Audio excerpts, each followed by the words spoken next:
Et salut tout le monde, c'est Sinora et aujourd'hui on se retrouve pour le tuto de la fameuse aire de chasse arbre. Donc une immense aire de chasse en 3 dimensions. Donc évidemment la chose la plus compliquée qui était à faire, c'était d'isoler l'arbre du reste du monde, on va dire, pour pas que les fourmis s'échappent et qu'elles restent sur l'arbre. Donc ce qu'il faut, c'est un gros contenant. Donc moi j'avais plusieurs bidons de pétrole comme ça. Ça peut marcher aussi avec un gros pot de fleurs, par exemple, ou un cache-pot, enfin en plastique si possible, parce que bon, ça se découpe plus facilement. Donc voilà, le but était donc de prendre le bidon, et ensuite j'avais pensé faire passer le tronc d'arbre, vu qu'il n'est pas très gros, dans le trou du bidon. Donc le but était donc de couper le tonneau à ce niveau-là, puis ensuite à ce niveau-là, et ensuite d'écarter pour pouvoir passer le tronc d'arbre dans le trou, dans le goulot, parce que l'arbre n'est pas très gros, donc il est à peu près de ce diamètre-là, et ensuite de le refermer, de siliconer, afin d'isoler l'arbre, mais bon, ça on verra plus tard. Donc il a fallu que je passe à la découpe, donc j'ai utilisé ça, et donc ça a donné, là vous avez la partie haute. Bon là le bidon est noir, donc voilà, j'avais pensé juste du coup à découper là, passer le tronc d'arbre et du coup ensuite siliconer le long du tronc, et donc du coup ça faisait un gros réservoir d'eau. Voilà, c'était plutôt pas mal, mais finalement en découpant le tonneau, je me suis rendu compte que dessous il y avait une sorte de trou, ce qui fait en fait un truc comme ça, donc une bosse là. Et ensuite du coup j'ai découpé, alors c'est pas très propre parce que j'ai essayé avec cet outil là, mais c'était trop compliqué de protéger le bord et d'arriver à couper ça, donc du coup j'y suis allé à la disqueuse, donc c'est assez grossier, mais c'est pas grave parce qu'après il y aura le silicone dessus. Mais du coup voilà, j'ai vu que ça faisait une sorte d'île. Donc je pouvais mettre l'eau vraiment bien isolée ici, et donc le tronc au milieu. Et donc finalement je suis parti sur ça vraiment au dernier moment, plutôt que cette partie là. Donc ensuite j'ai découpé toujours avec le même outil le long toute la demi-longueur, on va dire. Ce qui me permet maintenant d'écarter pour passer le tronc. Voilà, donc je vais mettre le tronc et ensuite je vais siliconer autour, siliconer évidemment là où j'ai écarté. Et ensuite j'ai fait aussi 2 tout petits trous, alors je ne sais pas si on va les voir. Voilà, là et là. En fait c'est pour passer un fil de fer et pour pouvoir garder en fait le tonneau bien resserré, pour qu'une fois que je silicone ça bouge pas quoi. Parce que si je laisse comme ça, voilà, que je silicone, ça va pas tenir, ça va bouger. Alors que là, en resserrant vraiment les deux avec un fil de fer, normalement ça bougera plus. Donc voilà le principe de ce tonneau. Donc maintenant, je vais vous montrer ce que ça donne en gros sur l'arbre. J'ai pas encore essayé, donc je ne sais pas ce que ça va donner, mais bon, logiquement ça va le faire. Et voilà, donc on se retrouve avec notre tilleul donc, qui est là, il va falloir que je coupe des branches, les branches qui touchent ce qui était un poulailler avant. Je pense que je vais couper par exemple là, pour laisser cette branche qui monte dans la canopée là-haut. Et donc voilà, je vais juste couper cette grosse branche, et ensuite quelques branches posées sur le toit là-bas. Et ensuite, voilà, il va falloir que je taille le laurier rose qui évidemment touche le tilleul. Mais du coup, ce qu'on peut voir, c'est que le système est en place et que je suis assez content, puisque voilà, c'est en place. Alors, il y a des moyens pour le fixer, mais ça c'est franchement pas un problème. J'ai déjà une idée, peut-être sous ce système. Je vais enrouler quelque chose autour du tronc pour que ça fasse vraiment un gros bourrelet, quoi, on va dire. Mais pas qu'il étrangle, juste voilà, quelque chose, une corde, n'importe. Pour qu'ensuite le plastique repose dessus. Et du coup ça fera encore moins de... Ça se tiendra mieux, quoi, voilà. Je pense. En théorie, parce qu'avec le poids de l'eau, ça fera un peu plus de poids, mais franchement, non, ça c'est pas, je suis pas inquiet là-dessus. Et donc voilà, et donc maintenant je vais resserrer, parce que oui, là, du coup ça écarte pas mal, donc avec le fil de fer, ça va resserrer sur les 2 trous. Tac. Et ensuite, il n'y aura plus qu'à siliconer le tour et là. Et en théorie, l'eau du coup restera prisonnière. Alors c'est bien, en plus c'est à l'ombre, donc pour l'évaporation, c'est pas plus mal, parce que là il y a juste à côté la cuisine d'été, hein, donc du coup on est à l'ombre. Et donc voilà,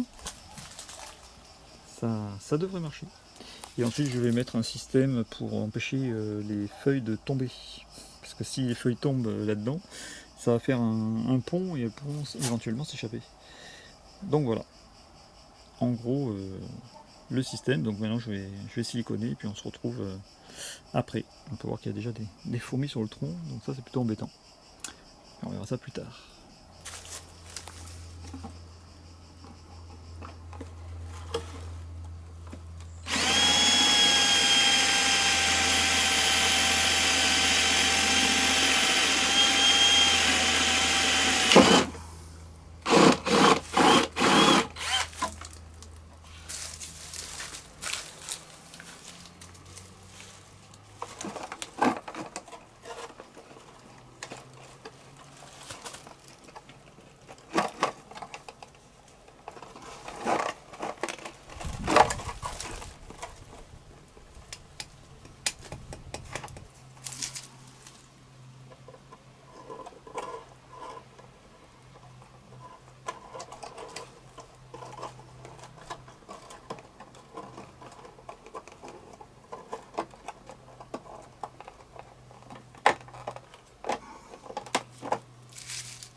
Et donc voilà, on se retrouve au moment du remplissage.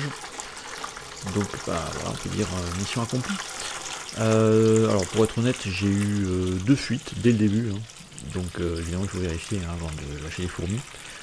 Donc du coup j'ai dû remettre... alors d'ailleurs je n'ai pas utilisé du silicone comme j'avais dit au début, mais finalement du mastic, parce que j'avais un tube de mastic déjà entamé, donc du mastic imperméable. Et donc j'en ai remis 2 fois pour colmater les fuites, et puis maintenant le système est en place depuis 6 mois, et je n'ai eu aucun problème de fuite depuis. Donc oui, on peut dire mission accomplie pour l'isolation de l'arbre. Et donc j'ai oublié de vous montrer, donc je l'ai refilmé là pendant le montage. Donc j'ai utilisé le haut du tonneau pour le mettre au-dessus. Et tout simplement pour empêcher donc que les feuilles mortes à l'automne tombent dans l'eau et fassent un pont pour que les fourmis puissent s'échapper. Donc bah là aussi, mission accomplie, puisqu'il n'y a que 2 feuilles qui sont tombées dans l'eau. Et ça n'a pas fait de pont, et de toute façon à cette période de l'année, les fourmis sont à moitié endormies, donc peu de risque d'évasion. Donc là on peut voir que j'ai coupé la branche qui touchait le toit à gauche, et aussi les branches qui étaient couchées sur le toit.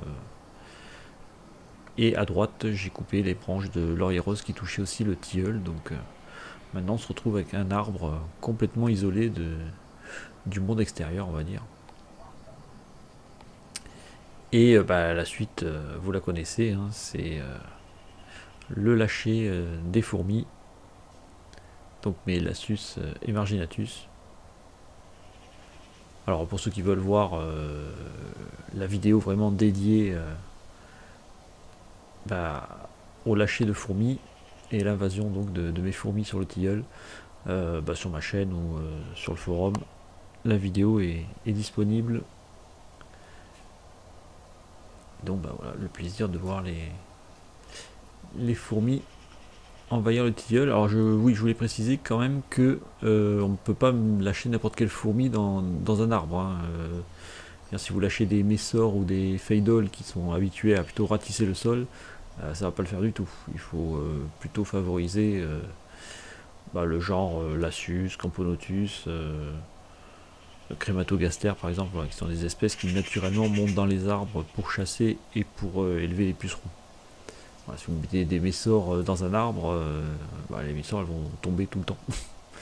Donc ça n'a aucun intérêt. Donc voilà, il faut réfléchir quand même à l'espèce qu'on va introduire dans l'arbre.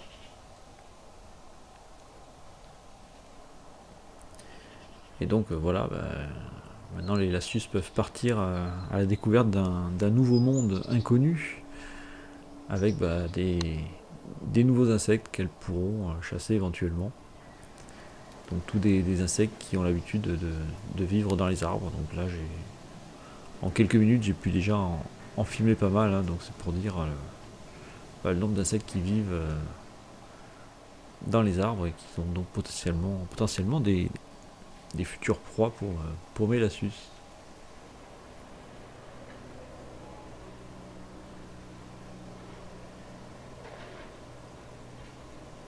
Et puis bon, au passage, si je me fais piquer par un moustique, rien ne m'empêche de le poser sur l'arbre et puis les Lasius ne tardent pas à les trouver pour les ramener au nid. Et donc voilà, après à chaque fois que je passe à côté de l'arbre, le plaisir de voir mes fourmis se balader à l'extérieur sur un arbre, c'est quand même assez magique, enfin pour moi en tout cas. Et du coup elles sont aussi exposées aux conditions météorologiques extérieures, hein, du coup.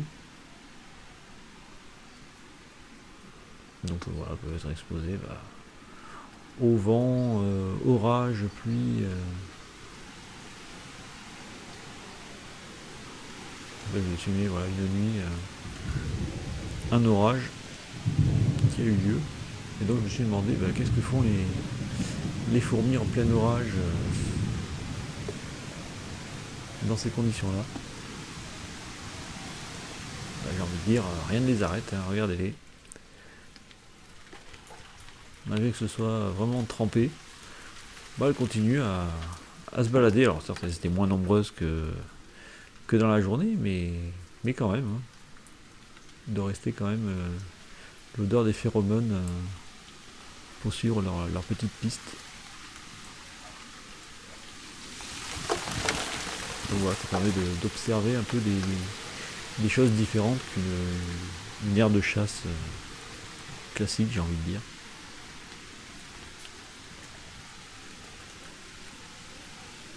Et puis après, les saisons s'enchaînent, hein. Donc là c'est début de l'automne, l'arbre a déjà perdu la moitié de ses feuilles.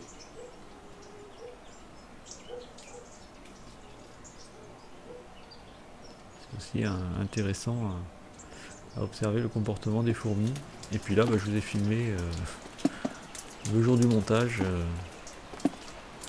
le tilleul qui là c'est la diapose pour les fourmis et puis pour l'arbre aussi, j'ai envie de dire, puisqu'il a perdu maintenant évidemment toutes ses feuilles. Il pleut, c'est triste, mais bientôt le printemps et de nouvelles aventures pour mes Lasius. Et moi je vous dis à bientôt, ciao ciao.